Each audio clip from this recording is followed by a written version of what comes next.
If you want to keep all of your muscle with the South Asian body type when you're on a diet, watch this video. One of the biggest concerns when it looks at dieting is that you lose muscle tissue during that time period. Most people get really deflated, they become complacent, they don't want to go down into those lower body fat percentages out of the fear that they're actually going to end up looking like a skeleton. How do you keep hold of your muscle tissue and even grow muscle tissue when you're doing a dieting phase? First step is understanding that you can very, very rarely lose muscle tissue during a diet. Now, what happens is that most people, when they're bulking up or they're building muscle tissue, they get accustomed to the size that they are.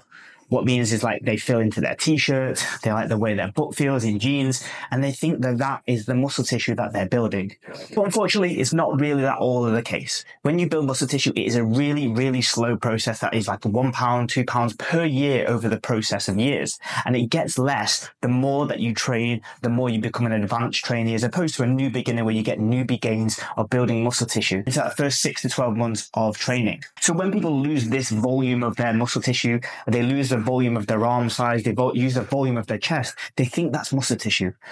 But as Arnold once said, Arnold Schwarzenegger, is that if it jiggles, it's fat. And most people accumulate a large amount of fat that they mistake for muscle, so that when they reduce their calories, when they go and reduce the fat, that's the fat that comes off. They think that it's the muscle tissue, but it's actually just the fat that they were mistaking for muscle tissue when they were building, and they thought that they were building muscle when they actually just got fatter. But once you accept that as a body, you will reduce in size even if you retain all your muscle tissue, because losing fat, you reduce in the volume in which you are.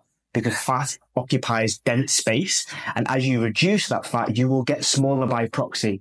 Nobody loses fat and stays the same density of size. That would be impossible. So once you accept the fact that you're going to reduce in density and size, and that muscle tissue is really hard to lose, what are the things that you can do to keep hold of the muscle tissue that you've got so that you don't make it worse than what it already is?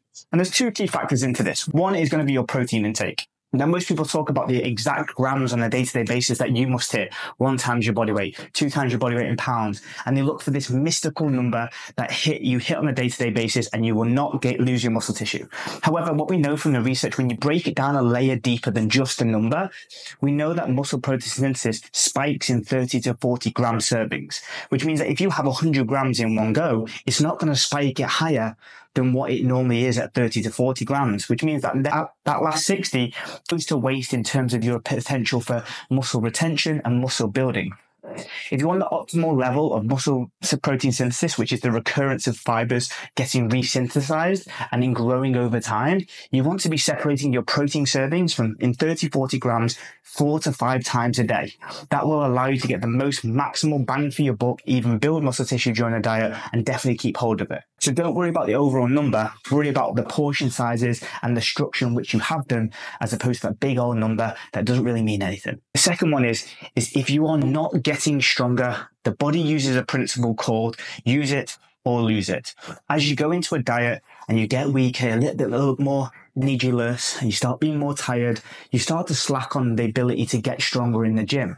And if you go from 100 kilo bench press and by the end of the diet you're using 60, your body's not using more demands, it's actually using less, which means that you end up requiring less from the body, which then in turn reduces the volume of your muscle tissue.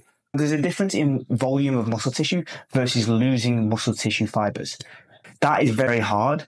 But this over here, which is called muscle volume, is in which when you stimulate the muscle fibers to be utilized to the highest degree potential.